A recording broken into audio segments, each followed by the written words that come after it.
Assalamualaikum warahmatullahi wabarakatuh.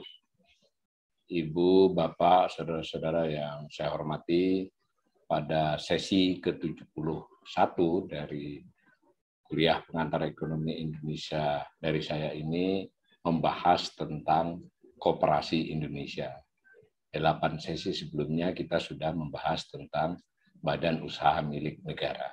Jadi kedua jenis lembaga atau badan hukum atau badan usaha ini memang dianggap merupakan tulang punggung ya atau apapun namanya, yang jelas secara undang-undang, secara konstitusi memang diakui keberadaannya, kemudian secara real dalam perekonomian juga memiliki operasi ya. Perkara nanti kita lihat dengan lebih tajam sedikit atau setidak-tidaknya dapat gambaran yang cukup memadai masing-masingnya bagaimana. Dalam 8 sesi sebelumnya kita sudah melihat bahwa BUMN termasuk eksis ya, eksis baik secara konseptual maupun secara peran dalam perekonomian maupun dalam masing-masing industri. Secara umum kita sudah membahas beberapa klaster.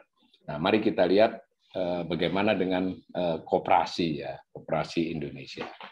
Sebenarnya koperasi ini merupakan, bisa dikatakan merupakan satu-satunya lembaga atau badan atau organisasi, yang lebih tepat sebenarnya organisasi ya, organisasi ekonomi yang disebut secara tegas di dalam Undang-Undang Dasar 45, meskipun hal tersebut kemudian dihapus ya dalam penjelasannya, tetapi tidak bisa menutupi jejak sejarah bahwa itu menjadi salah satu instrumen bahasan yang ingin dinyatakan secara tegas dalam konstitusi. Dan sampai sekarang pun tentang penghapusan pasal itu masih ada perdebatan. Biarpun dia tidak disebut, tetap saja penjelasan tersebut berlaku menurut banyak ahli hukum. Nah, kita melihat dalam konteks yang lebih luas, yaitu dasar negara, Pancasila, itu sila kelima kan berbunyi keadilan sosial bagi seluruh rakyat Indonesia. Nah, jadi stressing point-nya adalah keadilan sosial dan kemudian untuk seluruh rakyat Indonesia. Dan itu kemudian dinyatakan juga di dalam pembukaan Undang-Undang Dasar 45 yang terkait dengan tujuan bernegara atau tujuan kemerdekaan, yaitu memajukan kesejahteraan umum, mencerdaskan kehidupan bangsa. Ada dua lain. Tetapi dua hal ini yang secara langsung terkait koperasi. Jadi sila kelima itu bisa dikatakan nanti terkait langsung koperasi. Kemudian di pembukaan itu dua tujuan bernegara atau tujuan kemerdekaan itu juga terkait langsung. Secara lebih jelas lagi di pasal 33 Undang-Undang Dasar 45 kita semua sudah sejak SD ya sudah mengetahui bahwa ada ayat 1 di pasal 33 itu yang menyatakan perekonomian disusun sebagai usaha bersama berdasar atas asas kekeluargaan. Sebelum amandemen ada pasal penjelasan, ada penjelasan Undang-Undang Dasar 45 yang penjelasan tentang pasal ini bahwa yang cocok, yang sesuai dengan ini adalah koperasi. Sekarang itu dihilangkan ya sebagai dokumen formalnya, dokumen tertulisnya, tetapi sekali lagi masih ada perdebatan bahwa meskipun dia tidak lagi dinyatakan sebagai Undang-Undang Dasar 45 yang tertulis, tetapi tidak bisa menghapuskan bahwa tafsiran ayat 1 dia itu gitu loh, bahwa koperasilah yang paling sesuai. Kata-kata paling bukan berarti yang lain nggak ada ya. Nah, ada tambahan di amandemen terkait dengan pasal 33 ini, ada yang ayat 4, itu ada soal demokrasi ekonomi dengan kebersamaan, efisiensi, dan seterusnya. Ini jika kita sempat untuk mengkaji dalam sejarah perdebatan munculnya amandemen ini, rapat-rapat atau diskusi di MPR terkait ayat 4 ini banyak ya tarik-menariknya, dan saya kira kalau kita mau menafsirkan bagaimanapun tetap saja koperasi menjadi salah satu yang disebut-sebut untuk merupakan organisasi ekonomi yang mestinya menjadi andalan Indonesia sebagai negara, Indonesia sebagai sebuah perekonomian, Indonesia sebagai kumpulan orang ya, kumpulan rakyat. Ya, begitu ya. Nah, saya sudah katakan tadi di penjelasan yang secara resmi dihapus itu disebut bahwa koperasi merupakan bangun perusahaan yang sesuai bagi demokrasi ekonomi Indonesia. Itu ya. Nanti kita ikut berdebat sajalah juga. Dengan cara demikian, koperasi ini jelas adalah amanat konstitusi.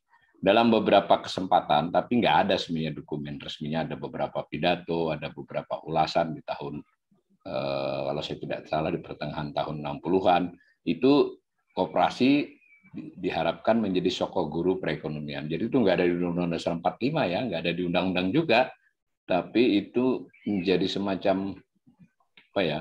Menjadi semacam kesepakatan tidak tertulis ya, jadi suka dipakai bahwa ada kata-kata sokok guru. Maksudnya itu pilar utama lah kurang lebih, kalau yang bukan Jawa ya.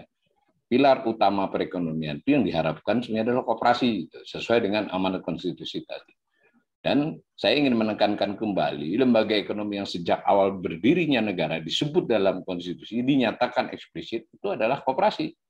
Jadi kalau itu perusahaan terbatas, CP, atau apapun tidak ada. Dulu waktu saya masih banyak ya berkecimpung di kawan-kawan koperasi simpan pinjam syariah BMT, itu tidak terhitung ya saya ikut menjadi narasumber baik sebagai pemikir pengamat ekonomi maupun sebagai aktivis koperasi, diundang di Kementerian Koperasi dan di PR juga dulu pernah di DPD kan pada saat-saat pembahasan undang-undang maupun yang terkait.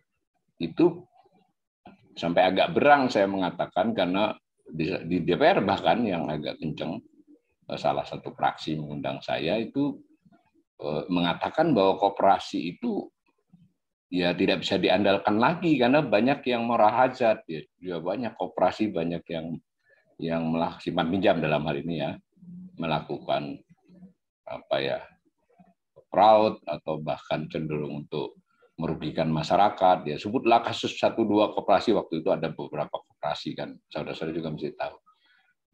Dengan marah saya mengatakan, karena itu tenaga ahli yang ngomong, anggota DPR-nya diam aja, seorang dokter tenaga. Saya nantang Bapak, saya bilang bahwa sebutkan sebanyak Bapak yang tahu, kalau perlu saya tunggu sekarang, berapa banyak koperasi yang Bapak sebutkan tadi, merugikan rakyat Indonesia, menipu jumlahkan kerugiannya. Saya cukup sebut satu saja, kasus perbankan. Gitu. Ya, waktu itu belum Bank Senturi ya, tetapi kasus bank ketika 97-98, saya bisa tambahkan. 1-2 kasus perbankan saja, satu saja lah, nggak usah 2. Itu jumlah kerugian kepada perekonomian dan rakyat itu jauh lebih besar dari semua yang Bapak sebutkan tadi. Mengapa Bapak mengatakan koperasi ini memang sudah tidak bisa diharapkan. Mengapa tidak bank yang tidak bisa diharapkan? Sampai begitu saya. Tentu itu debat yang nggak mutu sebenarnya, baik dia saya maupun saya.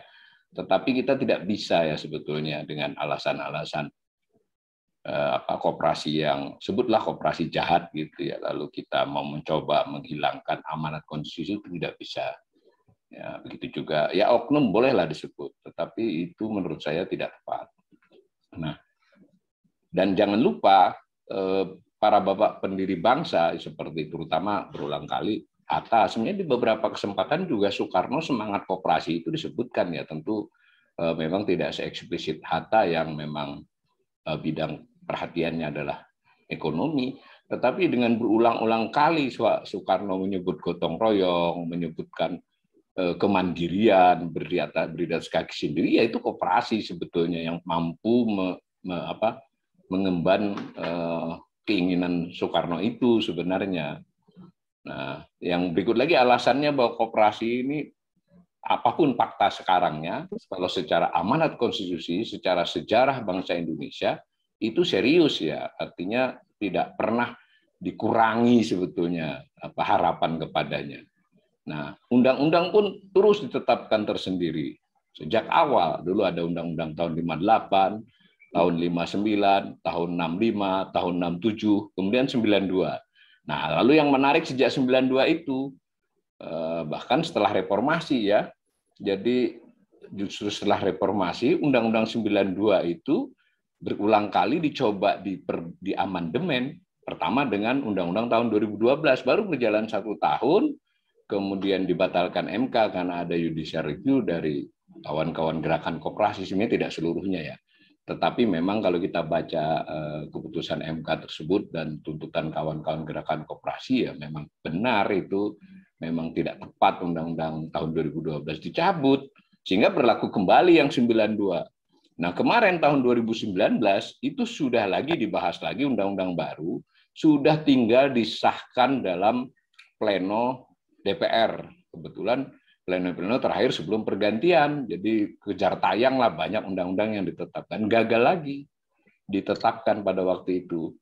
Ya, dengan alasan bahwa banyak yang menentang tapi sebetulnya memang urusannya adalah dinamika politik. Tentu saya juga bukan pendukung sepenuhnya isi Undang-Undang Koperasi 2019, tapi ini kan menarik.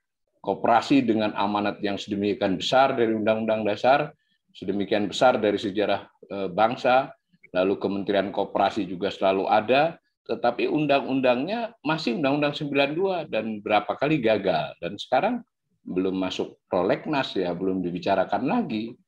Kita tidak tahu kapan ada undang-undang koperasi yang benar, kita bahas. Nah, padahal di zaman era reformasi ini selalu ada kementerian dan lembaga khusus, kementerian koperasi dan tapi digabung ya dengan UKM, Kementerian Koperasi dan UKM. Mau di era SBY, di era Pak Jokowi masih ada kedua-duanya. Kira-kira begitulah kedudukannya di konstitusi dan undang-undang. Nah, sepintas kita mau lihat dulu nih bahwa berapa sih koperasi di Indonesia, berapa jumlah anggotanya. Nah, data yang kita sajikan berikut ini data dari Kementerian Koperasi. Karena kebetulan dulu saya sempat dekat ya sebagai aktivis koperasi dan juga konsultan, itu sering bincang-bincang. Jadi di luar angka ini saya juga sedikit tahu lah bagaimana mereka memperoleh angka ini. Nah, dahulunya angka-angka ini kebanyakan memang laporannya bertingkat ya, dari tingkat kabupaten kota, provinsi, lalu nasional, direkap oleh nasional, dan ya dinas-dinas koperasi di tingkat 2, di tingkat 1, itu kadang-kadang di beberapa daerah ya kurangan orang ya, resources ya, karena memang dianggap, ya ini memang ironi ya, ketika dia di normatif dinyatakan begitu, tapi banyak pemerintah daerah menganggap koperasi itu ya SKPD ya namanya kalau di daerah itu, kalau di pusat namanya Kementerian Lembaga. SKPD yang ya kelas bawah lah, sehingga digabung-gabung dengan mana-mana atau penempatan beberapa kepala dinas yang tertentu yang dianggap kurang qualified dibandingkan kepala dinas yang lain. Kadang begitu ya di banyak daerah. Tentu tidak semua ya, beberapa daerah misalnya saya ambil contoh Jawa Tengah itu kepala dinas koperasinya biasanya termasuk yang qualified, dan kementerian SKPD koperasi di Provinsi Jawa Tengah misalnya biasanya berdiri sejajar dengan banyak dinas lain. Nah, kalau kita lihat gambar itu, jumlah koperasi menurut data Kementerian Koperasi itu yang biru ya. Sekali lagi, Kementerian Koperasi ini semula teknik pendataannya bottom up sejak belum reformasi maupun sampai sekarang. Ini ada data sejak tahun 2000 ya. Ini dari 2008. Tahun 2020 disebut sih data sementara, 2019 juga disebut sementara. Kekurangan dana ya memang koperasi, Kementerian Koperasi untuk sebutlah sensus koperasi. Dulu saya sudah mengusulkan sejak 4 atau 5 tahun yang lalu. Mestinya Kementerian Koperasi ini melakukan sensus koperasi bekerja sama dengan BPS. Itu yang paling baik dibandingkan laporan birokrasi. Waktu itu saya mengusulkan begitu, tapi kan sensus bukanlah kegiatan yang cukup dengan 5-10 miliar ya. Jadi berat mungkin buat Kementerian UKM, kecuali ada political will-nya. BPS juga begitu, ini nggak ada alokasinya untuk sensus koperasi. Nah, tapi mari kita lihat itu terakhir 127.124 koperasi, yang paling kanan ya. Jadi banyak juga kalau dilihat itu ya, kita merupakan negara yang sepertinya ya, kalau saya tidak salah itu, kita negara yang paling banyak koperasinya. Dan ini disebut koperasi aktif kalau menurut Kementerian Koperasi. Jadi koperasi yang tidak aktif lebih banyak lagi. Memang ukuran aktifnya belum diubah ya. masih terlalu longgar. Jadi pernah RAT sekurangnya 3 tahun sebelumnya. Jadi kalau 2 tahun terakhir nggak rapat anggota tahunan masih bisa masuk sebagai koperasi aktif, dan ada kepengurusannya masih yang dinyatakan, tidak ada kantornya misalnya, atau setidaknya kantor administrasi yang dinyatakan kayak begitu, sehingga masih banyak 127.124 unit. Nah, disebut koperasi aktif ya. Nah, kemudian jumlah anggotanya itu 25 juta loh ya. Ini juga merupakan negara dengan jumlah anggota koperasi terbanyak, Indonesia ini salah satunya. Nah, cuma kalau kita lihat gambar birunya, memang jumlah koperasi belakangan ini menurun, yang aktif ya. Nah, ini juga perlu dipelajari ya, bagaimana angka-angka di 2020 ini kembali setback ke angka tahun 2010 jumlah koperasinya. Nah, sedangkan jumlah anggotanya lebih ini lagi. Jumlah anggotanya meski meningkat selama beberapa tahun terakhir, tapi jauh dibandingkan tahun 2005-7 tahun sebelumnya. Tentu masih pertanyaan tadi bahwa apakah data ini cukup presisi, karena data ini data laporan birokrasi ya. Ya, tadi saya sudah bilang sebenarnya idealnya ya dilakukan sensus ya. Survei saja nggak cukup kalau untuknya. Dan sensus seperti ini kan bukan sensus seperti sensus hal-hal lain, meskipun tidak murah tapi juga tidak mahal mestinya.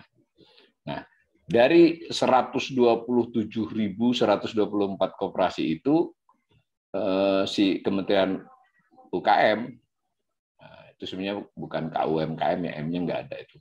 Kalau UMKM itu perbincangan kita usaha mikro kecil menengah, tapi kalau kementerian itu nggak ada aninya ya, nggak ada mikronya. Kementerian Koperasi dan UKM, mikronya nggak disebut kalau di nama kementerian, jadi salah ketik itu.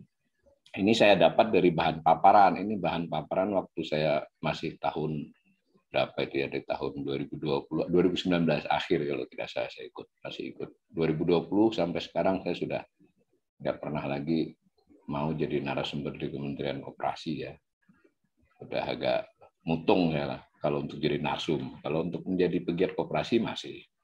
Nah, itu kalau Anda lihat ya pakai yang bundar dulu deh, yang bundar, cara pembagian yang bundar itu. Ya agak sulit memang definisi yang dipakainya, agak sedikit berimpit ya di situ. Disebut ada koperasi jasa, konsumen, pemasaran, produsen, simpan pinjam. Nah, kebanyakan dia serba usaha kan, stressingnya di mana? Kalau pakai berdasarkan itu ya menurut cara pihak kementerian ya membagi itu ya kebanyakan ya koperasi konsumen gitu loh, mencapai lebih dari separuhnya. Nah, sedangkan jasa, nah meskipun nanti berimpit ya ini soal jasa, konsumen, produsen. Nah, lebih detail adalah di batang di bawah itu. Jadi koperasi yang banyak itu ya koperasi serba usaha. Nah, lalu koperasi simpan pinjam juga banyak. Nah, koperasi pegawai juga banyak. Nah, yang gede-gede itu yang kelihatan batang itu, yang lain itu tipis-tipis tuh, macam-macam jenis, nanti dipelajari sendiri. Cuma penggolongan kelompok ini juga berimpit, karena di koperasi serba usaha ada simpan pinjamnya, di koperasi pegawai negeri ada simpan pinjamnya. Secara real, koperasi yang terbesar itu memang simpan pinjam. Jadi ini fakta ya, bahwa nanti kita melakukan evaluasi atas itu silahkan. Nah, menariknya saya pernah baca tulisan Atta yang lama, tapi saya lupa ya di buku yang mana itu, atau di pidato beliau, tapi sudah bukan wakil presiden, sudah di belakang hari itu, dia sudah meramal bahwa nanti yang paling banyak itu di Indonesia ini koperasi terkait keuangan. Jadi ternyata benar ya, nanti kita evaluasi ya. Tapi ini untuk gambaran saja bahwa nampaknya koperasi simpan pinjam dan koperasi konsumen gitu ya, konsumen dalam arti berjual untuk kebutuhan anggotanya itu paling banyak ya. Nanti kita di sesi 72 nanti kita akan bicarakan sebetulnya itu pas apa tidak. Tapi ini fakta dulu. Nah, kembali ke konstitusi lagi setelah kita dapat gambaran koperasi yang begitu. Jadi kita tadi sudah lihat perkembangan koperasi disebutlah di 12-15 tahun terakhir dari sisi jumlah koperasi, dari sisi jumlah anggota tidak terlalu menggembirakan ya. Jadi pada suatu ketika juga masih di tahun 2012 waktu itu membahas undang-undang koperasi 2012 belum ditetapkan, masih draft, saya di DPR sudah sudah di DPR sekali, kemudian di Dewan Perwakilan Daerah sekali, karena waktu itu inisiatif Dewan Perwakilan Daerah ya undang-undang koperasi itu waktu itu. Itu saya menyatakan mestinya jumlah anggota koperasi itu ya sebanyak penduduk dewasa Indonesia minimal, bahkan lebih, karena anak-anak sekolah bisa jadi anggota koperasi. Mengapa kita tidak mendapat jumlah anggota koperasi waktu itu sekitar 200 juta ya penduduk Indonesia. Mengapa kita 25 juta? Saya secara bercanda, saya katakan jangan-jangan ini bapak-bapak anggota DPR dan anggota DPD ini bukan anggota koperasi. Tidak tercatat anggota koperasi manapun. Nah, forum tertawa. Tapi bisa jadi nih para kawan-kawan saya pendengar kuliah ini, pemirsa ini juga mulai juga kita merenung nih bagaimana ini kita saja nggak anggota koperasi mana-mana misalnya. Itu ya. Mari kita lihat definisinya. Kita perbandingkan saja definisi koperasi dari Undang-Undang 67, 92 dengan 2019. 2019 itu belum jadi undang-undang ya, tapi udah tinggal diketok itu, udah selesai, benar-benar selesai itu. Saya sampai di beberapa hari terakhir masih ikut ya, masih bertemu dengan banyak pihak termasuk Kementerian Koperasi.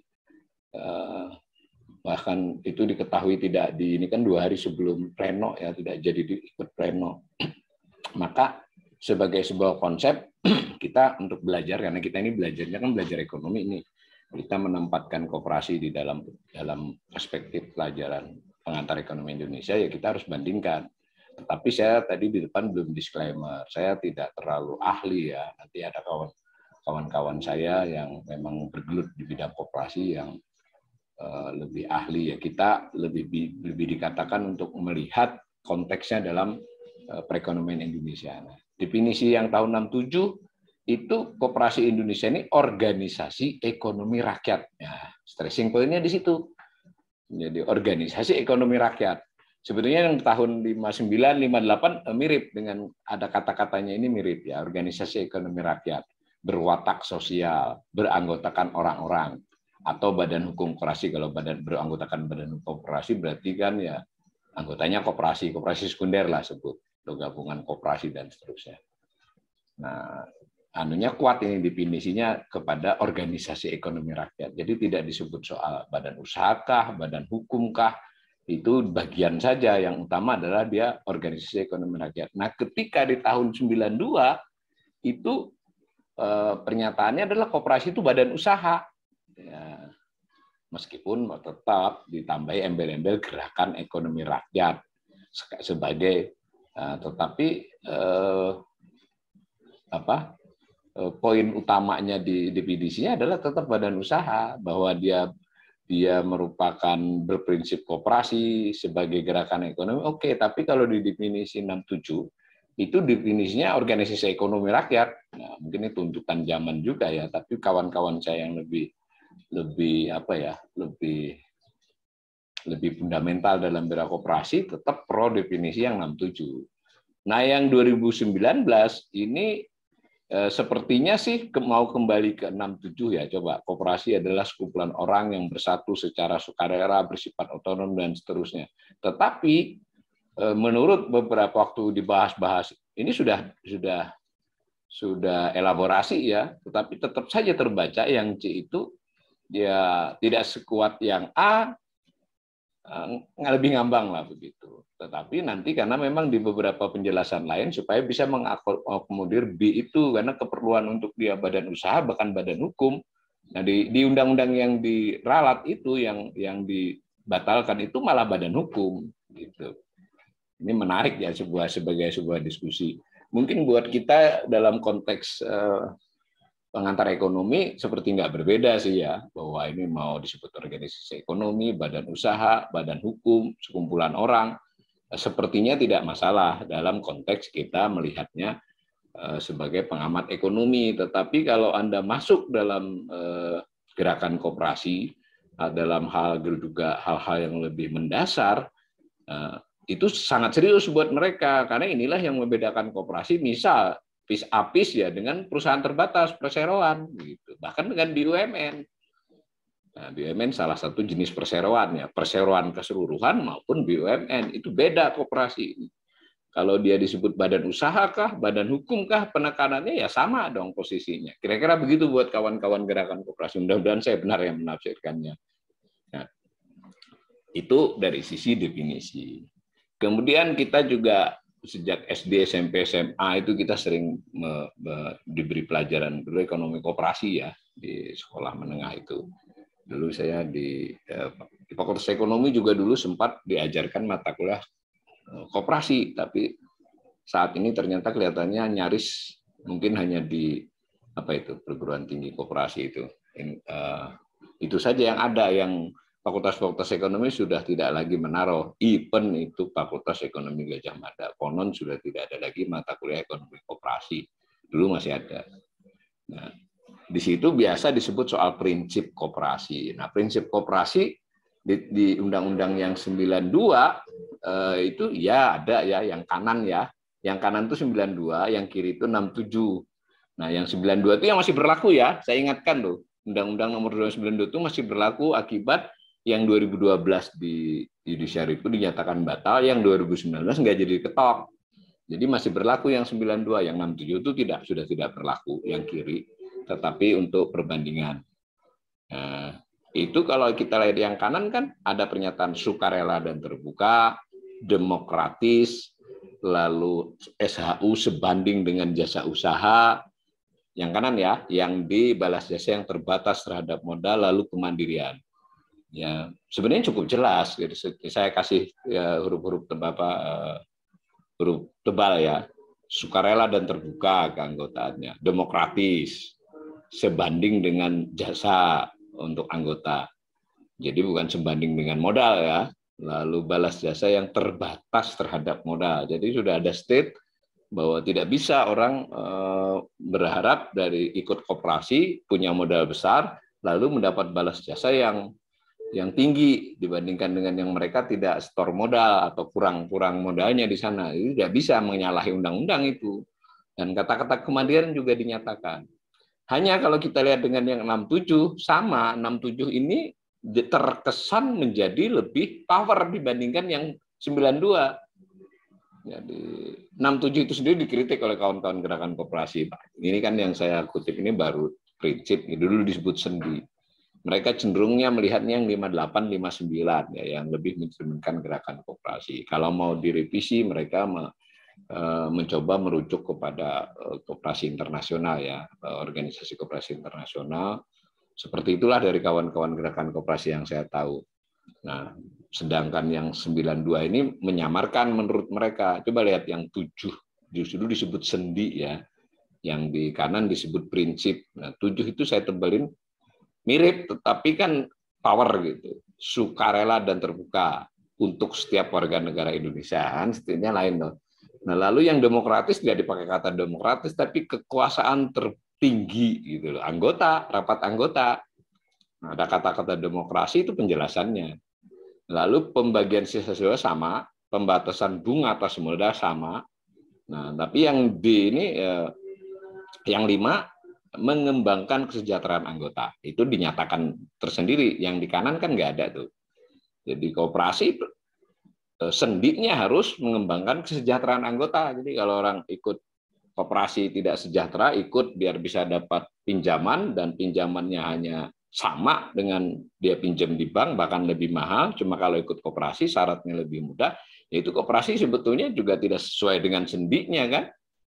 Ya cuma ya memudahkan anggotanya pinjam, tapi tidak mensejahterakan anggota. Misalnya kalau dia tidak bisa memberikan bunga atau apapun yang lebih rendah yang membuat anggotanya lebih sejahtera, itu tetap saja sebenarnya tidak pas dengan sendinya. Nah, usaha dan ketata laksanaannya bersifat terbuka. Ini banyak perbincangannya. Jadi mestinya memang koperasi itu kalau berdasarkan prinsip dan sendi apapun mau 92 mau 67 itu yang namanya laporan keuangannya, laporan tahunannya. Padahal kalau nanti Anda ikut ya di banyak koperasi saat ini itu biasanya dicetak tuh laporan tahunan, dibagi pada saat RAT bukan sebelumnya, jadi orang nggak sempat belajar. Nah, hanya yang hadir, tidak lagi tersedia. Kalau Anda boleh riset, datang ke koperasi minta laporan tahunannya. Tidak usah Anda minta, lihat saja belum tentu boleh. Nah ini kan jauh banget dengan usaha dan ketertarikan bersifat terbuka. Apalagi kita anggota, karena tidak, kebanyakan koperasi kan tidak mengundang seluruh anggotanya kepada rapat. Itu dibolehkan memang sistem perwakilan. Tetapi maksudnya kalau sebagai anggota kita beberapa hari setelah, seminggu, sebulan setelah RAT lalu kita mau tahu laporan tahunan, masa nggak bisa? Nah, itu kan berarti sudah tidak sesuai dengan usaha dan tata laksana bersifat terbuka juga, atau kritik juga ya. Nah, yang kuat juga di tahun 67 itu adalah pernyataan tentang sendi percaya pada diri sendiri. Ini ditekankan betul ya. Kalau koperasi percaya kepada suppliernya, kepada induknya, misalnya dia menjadi plasma ya, dari suatu inti industri, ya mungkin kurang percaya diri sendiri. Dan koperasi simpan pinjam yang sumber utamanya adalah pembiayaan perbankan, ya itu sebetulnya agak sedikit menjauh atau tidak pas dengan prinsip dan sendi-sendi koperasi ini. Tetapi itu di Undang-Undang 67, kalau di Undang-Undang yang 92 memang agak samar sedikit tentang bagian percaya pada diri sendiri, tidak dibuat pernyataan. Nah, bagaimana dengan yang tahun 2019? Ini saya sendirikan ya, karena siapa tahu ini lagi yang diusulkan oleh, karena Kementerian Koperasi kalau diminta ya ini 2012 dulu inisiatif dari DPD, Dewan Perwakilan Daerah, Kementerian Koperasi melengkapi, DPR membahas, diketok, dibatalkan oleh MK setelah berjalan setahun 2 tahun. Nah, sedangkan Undang-Undang 2019 ini inisiatif Kementerian Koperasi itu ya, dibahas oleh DPR dan DPD. Nah, prinsip dalam Undang-Undang Koperasi menurut yang draft terakhir di 2019 ya, keanggotaan sukarela terbuka, pengendalian oleh anggota secara demokratis, partisipasi anggota, otonomi dan kemandirian dan seterusnya. Sama kalau kita bicaranya tidak sebagai orang gerakan koperasi ya, wah itu kan cuma kalimat-kalimat saja. Tapi saya ingatkan sekali lagi, kita pembelajar ekonomi yang kebetulan mungkin belum terlalu akrab dengan koperasi, kita nampaknya perlu mendengarkan ya kawan-kawan yang memang bergelut di koperasi, baik yang praktisinya maupun di sana pemikirnya, yang benar-benar serius ya berkoperasi. Buat mereka masalah kalimat ini serius, karena itu terlalu mudah ditekuk-tekuk gitu. Ini pun dianggap ya tidak sepower misalnya yang 67 tadi, apalagi di masa 1958 ini kata-katanya bisa kerja pendidikan, pelatihan dan informasi perkoperasian. Nah, itu bukan prinsip itu kalau menurut kawan-kawan gerakan koperasi. Ngapain ditaruh sebagai prinsip? Jadi melemahkan poin-poin yang lain. Kepedulian terhadap masyarakat dan lingkungan itu kan nggak power gitu kalimatnya. Prinsip kok seperti itu, gitu loh kira-kira. Nah, ada lagi hal yang krusial dalam perundang-undangan koperasi ini, yaitu soal apa yang disebut dengan modal koperasi. Nah, kalau kita yang mungkin masih, ya karena undang-undangnya masih tahun 92 yang berlaku, kelihatannya waktu SMP SMA sebagian besar Bapak Ibu saudara-saudara ini masih dapat pelajaran itu, yang kanan itu yang modal koperasi. Dan umum masyarakat juga tahunya itu ya. Jadi modal koperasi terdiri dari modal yang kanan dulu kita baca. Modal sendiri dan modal pinjaman. Nah, modal sendiri itu kan simpanan pokok, simpanan wajib, dana cadangan dan hibah. Nah, modal pinjaman itu anggota, lalu bisa dari koperasi, bisa dari bank. Nah, ini yang nanti menjadi masalah, dianggap inilah yang urgen untuk dilakukan perubahan ketika disusun Undang-Undang Nomor Undang-Undang tahun 2012. Begitu juga dengan 2019, karena dianggap ini melemah, susah buat koperasi. Misal kalau bank tidak bisa memperlakukan simpanan pinjaman itu sebagai modal. Jadi kalau suatu koperasi itu ya simpanan pokok, simpanan wajib itu mungkin masih bisa dianalisis oleh bank sebagai modal.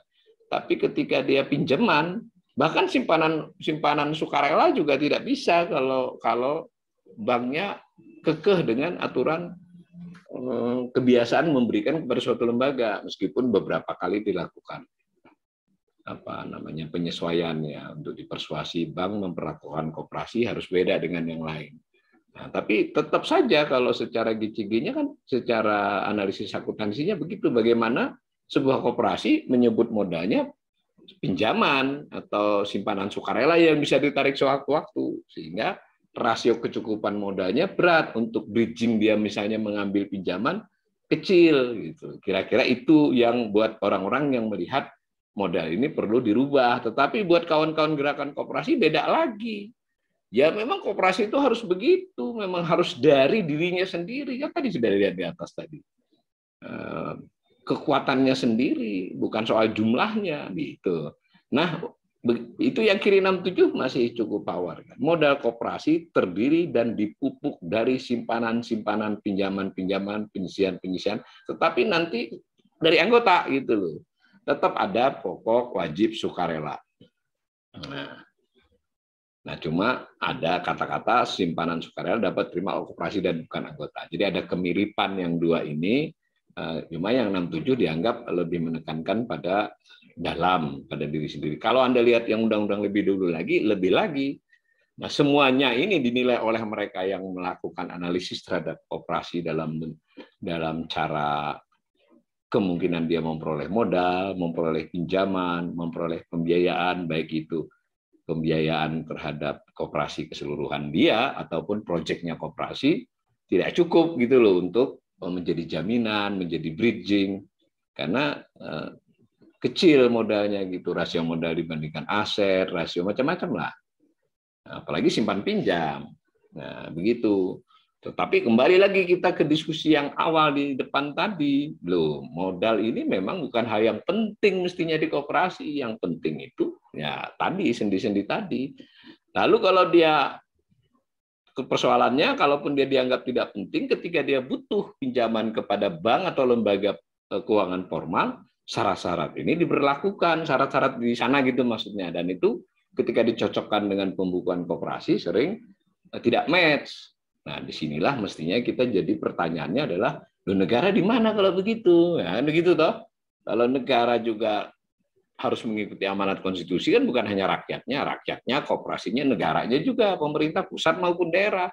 Kalau begitu, mereka dong yang harus backup dalam hal ini. Nah, dapat jadi panjang ya. Saya cuma menyampaikan dulu saja dengan ini pengantar. Nah, di tahun 2019 ini rumit di rancangan undang-undang. 2012 lebih rumit ya. Jadi 2012 itu nanti silakan dicek kalau ada waktu. Bagaimana salah satu penyebab dia dibatalkan adalah definisi modal, penjelasannya panjang lebar tentang modal di 2012 itu dianggap tidak sesuai dengan koperasi, lebih dekat dengan PT yang 2012 yang dibatalkan.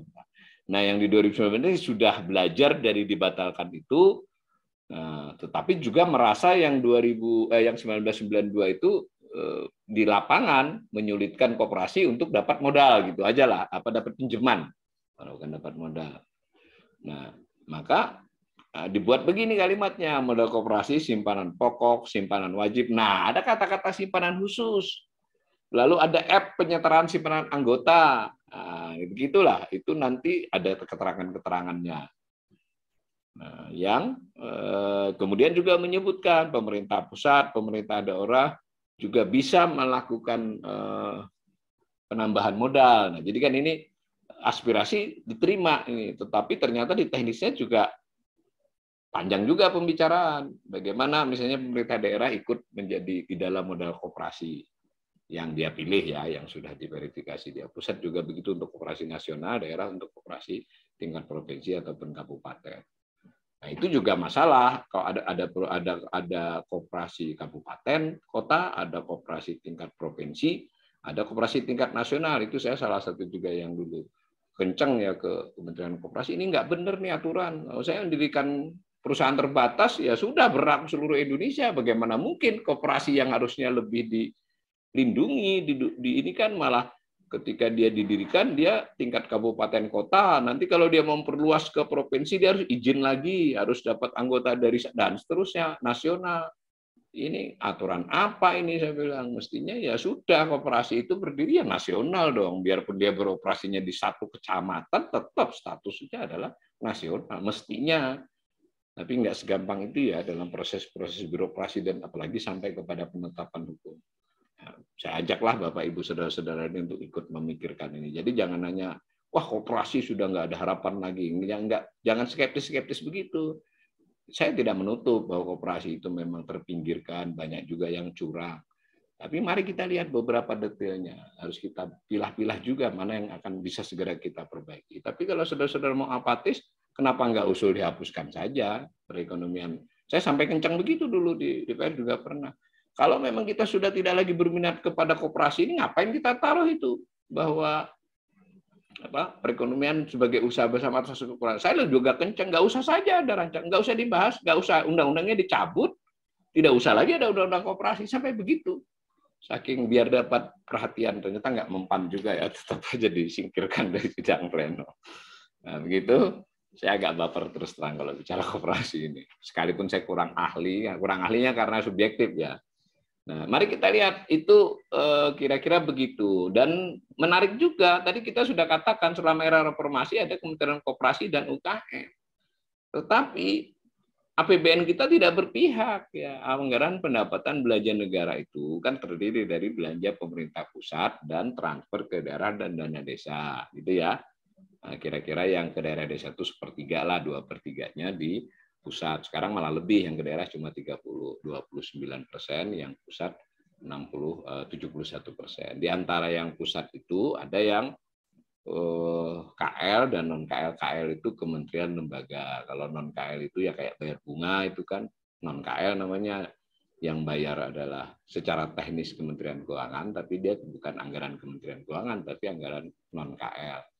Nah, dari yang KL itu kan sekarang ada 89. Biasanya berfluktuasi ya di setiap era pemerintahan. Pak Jokowi aja beberapa kali menambahi dan mengurangi ya. Jadi sekarang 89, mungkin 90 di 2021.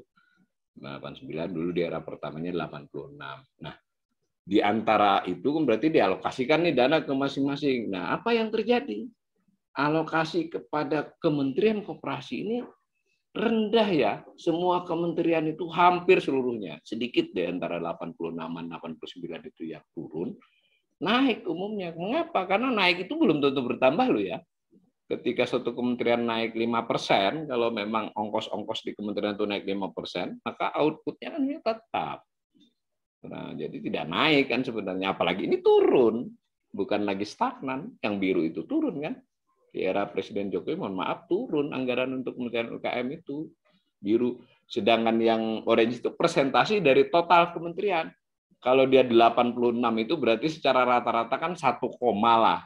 Tapi ternyata kan tidak begitu. Misalnya kepolisian itu dapatnya 11%, Kementerian Pertahanan itu sekitar 12%, yang lain banyak yang kurang dari 1%. Tapi salah satu yang kecil adalah Kementerian UKM. Itu 0,1 ya, 0,2. Nah, memang sekarang 0,1% dari total KL, bukan total APBN loh. Nah, hanya ketika ada pandemi kemarin melesat. Jadi dari sebelumnya kurang dari 1 triliun. Jadi 2016, 17, 18, 19 kurang dari 1 triliun. Padahal di 2013 misalnya 1,6 triliun. Di 2015 saja masih 1,4 triliun. Ya, jadi memang kecil ya. Jadi berat buat kawan-kawan di Kementerian Koperasi dan UKM. Nah, itu di 2020 dan 2021 melesat. Kenapa? Bukan karena apa-apa, karena Kementerian UKM menjadi pelaksana itu loh. Bantuan kepada usaha mikro kecil yang di tahun 2020 per satu usaha itu yang dapat ya, yang memperoleh itu 2,4 juta, yang tahun 2021 1,2, sehingga angka anggarannya langsung melesat dari kurang dari 1 triliun menjadi 29 triliun di 2020 saat pandemi. Karena tadi alokasi ke UMK yang tadi bansos, bantuan langsung tunai BLT lah, BLT kepada UMK itu turun jadi 1,2, anggarannya juga turun jadi 15,87. Nah, di 2022 tidak ada lagi anggaran itu, sehingga kembali ke semula mendapat alokasi di 2022. Jadi nggak ada di grafik di kotak itu. 1,44 triliun. Kembali ke semula lagi 0,15%. Ya, apakah ini berarti Kementerian Koperasi dan UKM tidak dipedulikan? Ya silakan saudara nilai sendiri. Ya semacam itu. Dan itu bergabung loh, bukan koperasi saja, koperasi dan UKM. Nanti kalau Anda lihat lagi ada deputi di sana, ya deputi yang terkait koperasi ya 1/4 dari itu. Nah, Bagaimana dengan tadi kita sudah mengatakan bahwa bagaimanapun koperasi itu butuh modal, artinya setidak-tidaknya modal tambahan atau pinjaman atau apapun. Nah, kan salah satu sumbernya kepada bank, baik itu bank umum maupun bank perkreditan rakyat, konven maupun syariah. Nah, yang terjadi apa? Nah, di perbankan itu ternyata kredit yang diberikan kepada pihak koperasi, jadi lembaga koperasi ya, itu ya stuck ya selama berapa tahun ini. Di grafik berikut ya, Mbak Rama. Sekarang itu di tahun 2021 tadi, nilainya hanya 11,55 triliun kredit yang diberikan oleh bank kepada koperasi. Di slide berikut, Mbak Rahma. Nah, padahal dahulu di tahun 2010 sempat 14,8 triliun. Nah, kalau dibandingkan dengan total kredit, ya sama tadi dengan kayak anggaran APBN tadi, hanya 0,2% dari kredit.